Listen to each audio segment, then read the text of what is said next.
Hello and welcome. You're watching the news. I'm Gargi Rawat. The big story we're tracking: Rahul Gandhi found guilty in a defamation case. Will he be disqualified from Parliament? Also, radical preacher Amritpal Singh escaped to Haryana, the police has said. Let's take a look at the headlines we're tracking. Congress leader Rahul Gandhi sentenced to 2 years in jail for criminal defamation in the Modi Surname case. He quotes Mahatma Gandhi, says, "Truth is my God," as the Congress holds protests in different parts of the country. Says he's no Savarkar, he will not apologize. Now, due to his 2-year conviction, Rahul Gandhi can be automatically disqualified from Parliament. It's now up to the Lok Sabha Speaker. For the moment, he's been advised not to go to Parliament. He also gets some support from Delhi Chief Minister Arvind Kejriwal. NCP Chief Sharad Pawar holds a meeting of opposition leaders to discuss issues regarding EVMs. The leaders say the Election Commission has not responded to many of their concerns. They will approach the Election Commission again. Bengal Chief Minister Mamata Banerjee calls on Odisha Chief Minister Naveen Patnaik amidst a buzz over a new front. Patnaik says that they spoke about how India's federal structure should remain permanent and strong. It now emerges pro-Khalistan leader Amritpal Singh escaped to Haryana the day after the crackdown on him by the Punjab police. The woman who sheltered him in Kurukshetra is arrested. IT services firm Accenture announces a cut of 19,000 jobs, also lowers its annual revenue and profit forecast, signs of a worsening global economic outlook. Congress leader Rahul Gandhi was found guilty and sentenced to 2 years in prison in the 2019 criminal defamation case over his remarks about Prime Minister Narendra Modi's surname, when he said during a rally in Karnataka, "Why do all thieves have the Modi surname?" as he spoke about Lalit Modi and Nirav Modi. But now the big question is, will he be disqualified from Parliament? It's up to the Lok Sabha Speaker on how soon that happens. Let's go across to NDTV's Arvind for more. And Arvind, Rahul Gandhi arrived this afternoon from Surat. He was given a big welcome by Congress leaders. The Congress party has been holding protests also in various parts of the country. But what is happening now? Congress leaders brainstorming over their strategy. Yeah, Garge, after the Surat court convicted and sentenced Rahul Gandhi for 2 years imprisonment in connection with this criminal defamation case, which also opens the room for a disqualification of Rahul Gandhi as Lok Sabha member under subsection 3 of section 8 of the Representation of People Act. Now the Congress party has already planned a legal move to counter this. One, they are planning to move the Sessions Court challenging the conviction, and then they will be fighting to get this conviction stayed. That's their first strategy. If at all, in the meantime, if the Lok Sabha Secretariat disqualifies Rahul Gandhi and then announces the seat as vacant, and then they are planning to move the Supreme Court challenging that particular thing also. They don't want the Election Commission to conduct by-election or to hold by-election for Wayanad Parliament constituency. So in that particular issue, they have a strategy to move Supreme Court. So that's their legal strategy. But coming to their political strategy, that's very important because Parliament session, according to sources, is likely to be cut short. So in such a scenario, how should they take this protest forward? One, they want to keep the protest on their protest on JPC issue on Hindenburg report intact. So they want to focus on that also. But on the other hand side, they also want to take it to people that this is a clear case of injustice that has been meted out to Rahul Gandhi, and that's where they want to take it to the common man on ground. So that's where the Congress party under the leadership of Mallikarjun Kharge is currently brainstorming with almost 30 senior leaders, including several senior general secretaries, to come up with a plan, a political plan to take it to the people. So they want to fight it out legally in courts, also outside the court also they want to take it to the people that whatever Rahul Gandhi is saying is actually coming true, and indeed the democracy is under threat. So that seems to be their plan. That's why the brainstorming session is underway to come up with a political plan to take it to the people. Right, and they will be approaching the court as soon as possible, isn't it, in this matter? But as you were saying, the Congress really coming out strong over this. The Youth Congress even, tweeting posters where they say Rahul Gandhi is no Savarkar, he will not apologize. Yeah, Gargi, the Congress party has made it very clear that Rahul Gandhi will not apologize for his remark, for his comment. In fact, even in the court, he has made it very clear that he will not apologize. So in this particular case, Congress legal mind legal minds have told the Congress leadership that this particular judgment is not sustainable, so it's not tenable in law, and that's why they're very confident that they could move and get a stay on this judgment, on this entire conviction. So on legal ground, Congress party is saying that they are very hopeful, that they are very confident in getting a stay. But the time is the problem here, because even if they move the Sessions Court tomorrow, it will take some time for the Sessions Court to hear this matter and then pass an order. So that's where, in the meantime, what if the Lok Sabha Secretary goes ahead and disqualifies him? That's where there seems to be a problem, and that's why the Congress party is also planning to move the Supreme Court if at all if the Lok Sabha Secretary moves ahead. But the Congress party does not want to leave it only to the courts. They also want it to the people's forum, and that's why they are discussing now how to take it to the people, because they don't want to get distracted from the JPC on Hindenburg report also. But on the other hand side, they also want to take it to the people, and that's why they want to focus on court plus also on the people's forum in order to ensure that the common man is also, this particular issue also reaches the common man. All right, thanks so much for that, Arvind. We're also now joined by Ankit. And Ankit, a 2-year sentence for Rahul Gandhi, that's the minimum he needs, or is needed to disqualify a member of parliament. So it's very interesting. If you could take us through, the past cases, prominent cases dealing with the defamation. It's unprecedented. Let me say that just to begin with, because it's possibly the first time, and we were trying to find other precedents if there has been any member, a political party member who has been sentenced the maximum punishment as far as the defamation case is concerned. We have not been able to find that. But there are other members, like, in fact, Jayalalitha, who was, in fact, found guilty as far as the defamation is concerned. Not only that, when it came to the cases of Mr. Arvind Kejriwal, both against Mr. Nitin Gadkari and also against Mr. Arun Jaitley, Arvind Kejriwal chose to apologize on the criminal defamation part, and then, of course, he was let off. The other people, those who have been disqualified, has been Abdullah Azam Khan in the Uttar Pradesh Assembly. His disqualification was immediately, despite, in fact, the time that was given to him, and then he approached the higher courts. Even in that lieu, he was disqualified as far as the Uttar Pradesh Assembly is concerned, because the 2013, the Section 8A, which gave the political parties or the political opponents that period of 3 months to file an appeal, and then, of course, go ahead and try and save their membership. That was taken away in the 2000 and in the Supreme Court judgment.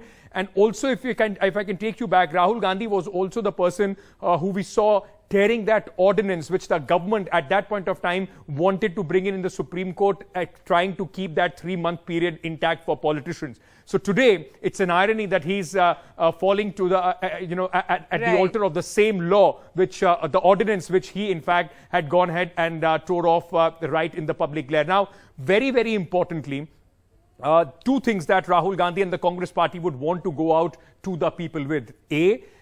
All these cases have been filed by BJP leaders. Sushil Modi in Patna, Pranesh Modi in Surat. So they would want to bring out, as the Bharatiya Janata Party, using laws to be, weaponizing the laws against their political opponents. And of course, ahead of 2024, Rahul Gandhi is the big casualty. That's right. And interesting to have Arvind Kejriwal coming out in support of Rahul Gandhi here. Thanks so much, Arvind and Ankit, for joining us on this big story. And let's take a look at this report on all the developments of the day. Rahul Gandhi being received by many Congress MPs as he returned from Surat with bail after being convicted in a defamation case and sentenced to 2 years in prison. His sentence was suspended for 30 days to allow for an appeal. Not only does Rahul Gandhi face prison, but also immediate disqualification as an MP. In fact, as an immediate fallout, Congress sources say Mr. Gandhi may stay away from Parliament even before he can appeal to a higher court. Gandhi's disqualification could happen before an appeal, which the Congress is working on. It questioned the magistrate who pronounced Gandhi guilty today, saying the comments happened outside his jurisdiction in Karnataka and not in Surat. सूरत के magistrate ने जिस आसानी से इस मामले में आगे बढ़ोतरी की है और फिर निर्णय दिया है, कोलार वाले वक्तव्य के विषय में वो अत्यंत आपत्तिजनक है कानूनी रूप से और क्वेश्चनेबल है, जो कि और हम इसका विश्लेषण करेंगे. Rahul Gandhi's conviction came in a case filed by a Gujarat BJP MLA and an ex-minister, Purnesh Modi. The complainant said that Rahul made defamatory remarks against the Modi surname and that the remarks were made at a Karnataka election rally ahead of the 2019 national election. Shri Rahul Gandhi defies and disrespects every democratic institution, whether it is parliament or the judiciary. He should come out of this dynastic mindset and realize that no individual is bigger than the country, no individual is bigger than the people of India, no individual is bigger than the Constitution of India, and nobody should consider himself above the law. Mr. Gandhi's lawyers had argued from the very beginning that the court proceedings were flawed. They said that Prime Minister Narendra Modi should have been the complainant and not the MLA Purnesh Modi, because Mr. Gandhi's attack was on the Prime Minister during his election speech. In its judgment, the Surat court said, and I quote, "Although the accused was warned and advised by the Supreme Court, there is no evidence of any change in conduct." The court added, "The accused is an MP who addresses the people in the capacity of an MP and impacts a large part of society. Therefore, the effect of this crime is more comprehensive in this case." The court went on to say, giving him a reduced sentence would set a bad precedent and send a negative message in the society. Following the conviction, Mr. Gandhi earned a rare show of support from Delhi Chief Minister and Aam Aadmi Party boss Arvind Kejriwal, who tweeted he disagreed with the verdict despite AAP's differences with the Congress. But the bigger headache for Mr. Gandhi and the Congress is whether the Wayanad MP is at the risk of being disqualified. Subsection 3 of Section 8 of the Representation of People Act says the moment a member of parliament or assembly is convicted and sentenced to at least 2 years imprisonment, he or she faces immediate disqualification. Legal experts say, based on Surat court order, the Lok Sabha Secretariat can disqualify Rahul Gandhi and declare his seat as vacant, after which the Election Commission will notify by-election to the Wayanad Parliament constituency. This scenario comes into play unless Rahul Gandhi moves the higher court and gets a stay on the conviction that was granted by the trial court in Surat. Also, if Rahul Gandhi doesn't get stay on the conviction order, Rahul Gandhi also faces a bar on contesting election at least for 8 years. Gandhi can appeal to 3 higher courts from the Sessions Court right up to the Supreme Court. But it will be a long battle, both legally and politically. With Sunil Prabhu, Megha Prasad and Arvind Gunashekhar, Bureau Report, NDTV. And let's take a look at what opposition parties were up to today. NCP Chief Sharad Pawar held a meeting of opposition leaders at his residence today in Delhi to discuss EVMs, electronic voting machines. And post that meeting, they addressed the media and said the Election Commission has not responded to many of their concerns. They will approach them again. Congress leader Digvijay Singh, who was there, said the main agenda of the meeting was to discuss the progress on the reminders given by all political parties to the Election Commission on the use of EVMs in the country. Now, West Bengal Chief Minister Mamata Banerjee today met her Odisha counterpart Naveen Patnaik, and this comes amid speculation that she's leading an initiative to forge an alliance of opposition regional parties, leaving the Congress ahead of 2024. Now, addressing reporters after their meeting, Odisha Chief Minister Naveen Patnaik said that we resolved to make the federal structure of the country permanent and strong, and that there was no other political discussion. Well, let's go across to Saurabh now for more. And Saurabh, the speculation, however, remains, given that Mamata Banerjee has met Akhilesh in the past, in the recent past, and is also planning to meet with other opposition leaders going forward. Absolutely, and while both leaders maintain that this was a courtesy meeting, the fact remains is that that one statement on the federal structure perhaps is the takeaway from that meeting. And it's important because the federal structure is something that all regional parties have been focusing on, complaining that the BJP has been diluting the federal structure and snatching away rights of the state governments, which are run by regional parties. And one of the early proponents of a non-BJP, non-Congress, equidistant position from both parties is Mr. Naveen Patnaik. Now, others have joined that club, Akhilesh Yadav of the Samajwadi Party, Mamata Banerjee of the Trinamool Congress. And today, when two chief ministers meet senior leaders, both having held the position of the Chief Minister for years, it of course wasn't going to escape speculation that there was more to it than just courtesy. And that's why that comment on the federal structure is important, because that shows that somewhere there is some sort of divergence on views on a very, very critical issue to regional parties especially. Now, Mamata Banerjee has met Akhilesh Yadav of the Samajwadi Party. She's met Naveen Patnaik of the Biju Janata Dal. She will also meet H.D. Kumaraswamy in the near future. And then, of course, towards the end of the month, there's also the chance of a meeting with Delhi Chief Minister Arvind Kejriwal, who, by the way, yesterday spoke of a governance platform of these regional parties. Now, all these parties don't like the word third front, because that automatically puts them behind the two parties which they have chosen to maintain an arm's length from. And therefore, they're calling this a governance platform, is what political observers say. And this means that there is some sort of discussions going forward. And in an election year, 2024 elections, less than a year away, or little more than a year away, these discussions, these meetings cannot escape the speculation that there is movement in the opposition camp to consolidate against the BJP, especially among regional parties. All right. Thanks so much, Saurabh, for joining us with those details. Now, Delhi Chief Minister Arvind Kejriwal today attacked the Prime Minister as he hit out over the arrests in Delhi for posters that were put up against Prime Minister Modi. He said 100 years ago, even the British did not arrest anyone for putting up posters. Why is the Prime Minister so insecure that he's putting everyone in jail? 138 FIRs have been registered for putting up posters against the Prime Minister in the capital. आज से 100 साल पहले भी अंग्रेजों ने किसी को poster चिपकाने के जुर्म में एफआईआर नहीं की थी। भगत सिंह ने सोचा भी नहीं था कि एक ऐसा भारत बनेगा आज से 100 साल के बाद, कि एक ऐसा प्रधानमंत्री आएगा कि पोस्टर चिपकाने के जुर्म में 138 एफआईआर हो जाएंगी। 138 एफआईआर। प्रधानमंत्री जी की तबीयत ठीक है? मैं पूछना चाहता हूं, प्रधानमंत्री जी की तबीयत ठीक है?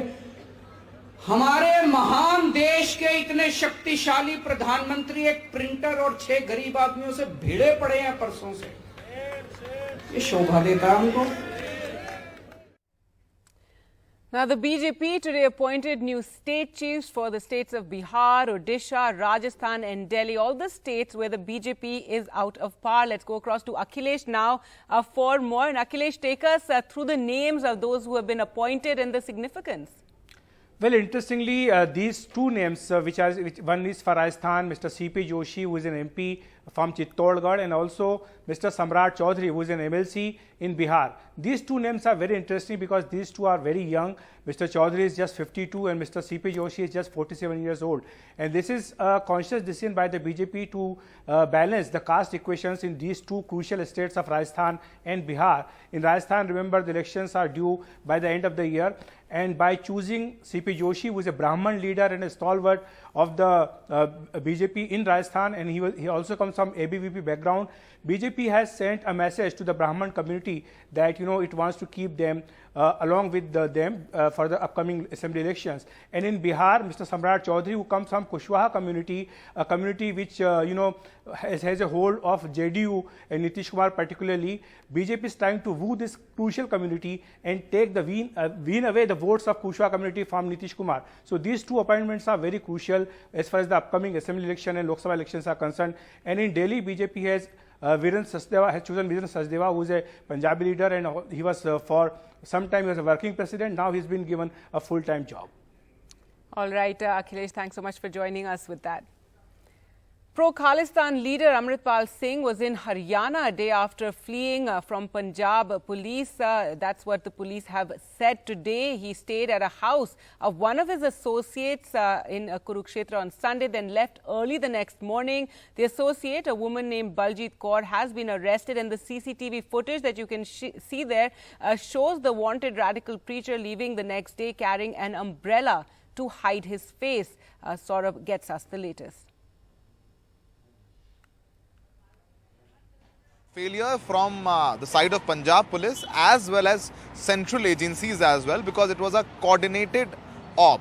And on 18th only, after 12 p.m.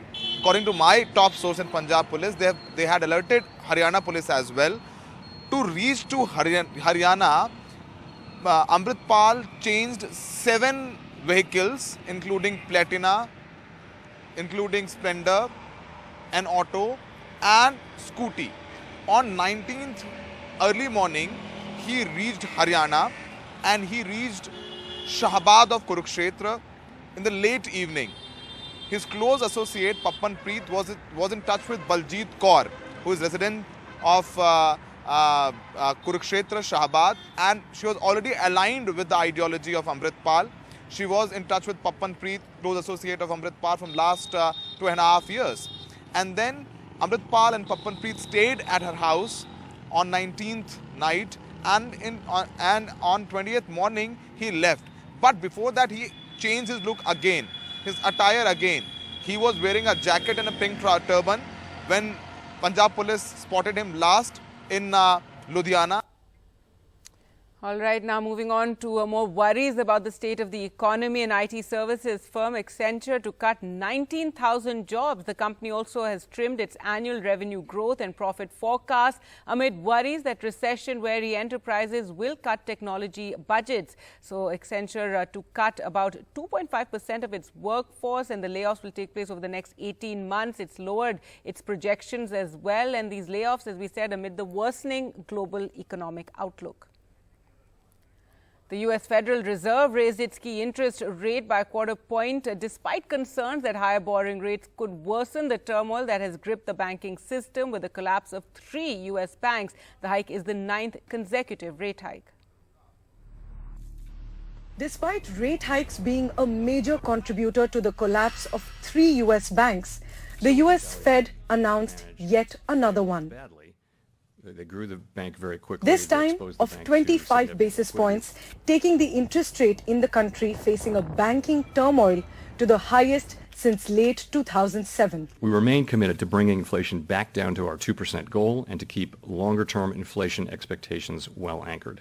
Silicon Valley Bank management failed badly.